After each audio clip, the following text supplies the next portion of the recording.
নদীমাতৃক বাংলাদেশে রাজনীতির জলধারা আজ এক নতুন মোহনায় এসে মিশেছে।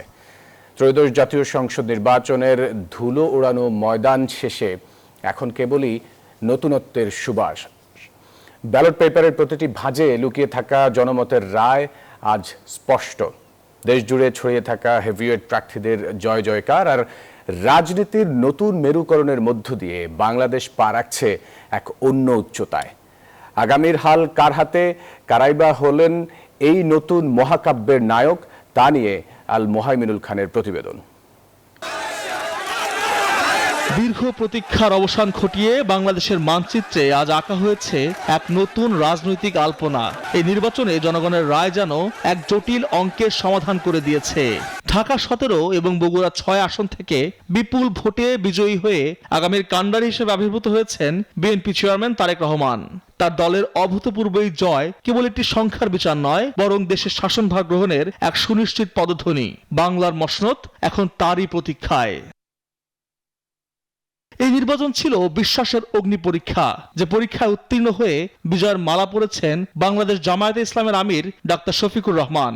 উত্তরের জনপদ ঠাকুরগাঁও 1 আসনে নিজের অবস্থান পুনরায় প্রমাণ করেছেন বিএনপির অভিজ্ঞ কাণ্ডারি মির্জা ফখরুল ইসলাম আলমগীর। অন্যদিকে তারুণ্যের শক্তির প্রতীক হয়ে জাতীয় নাগরিক পার্টি এনসিপির আহ্বায়ক নাহিদ ইসলাম দেখিয়েছেন নতুন প্রজন্মের রাজনৈতিক উত্থান। সীমান্তবর্তী জনপদ কক্সবাজার 1 আসনে বিজয়ের নিশান উড়িয়েছেন বিএনপির স্থায়ী কমিটির সদস্য সালাউদ্দিন আহমেদ। রাজনৈতিক বাকবদলে ব্যক্তি কখনো কখনো প্রতীকের চেয়ে বড় হয়ে ওঠে, যার প্রমাণ দিলেন রুমিন ফারহানা। দলছুট হয়েও ব্রাহ্মণবাড়িয়া 2 আসনে স্বতন্ত্র প্রার্থী হিসেবে তিনি ছিনিয়ে এনেছেন কাঙ্ক্ষিত বিজয়।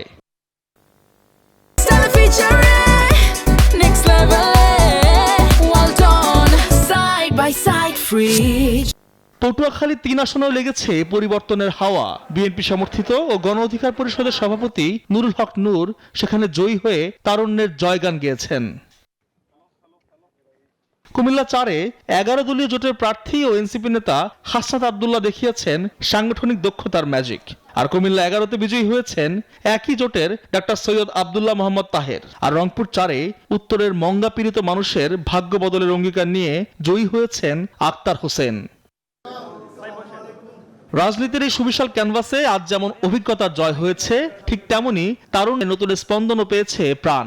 এখন অপেক্ষা কেবল শপথের আর জনগণের দেয়া আমানত রক্ষার এক কঠিন প্রতিজ্ঞার। আল মোহাইমিনুল খান, নিউজ 24, ঢাকা।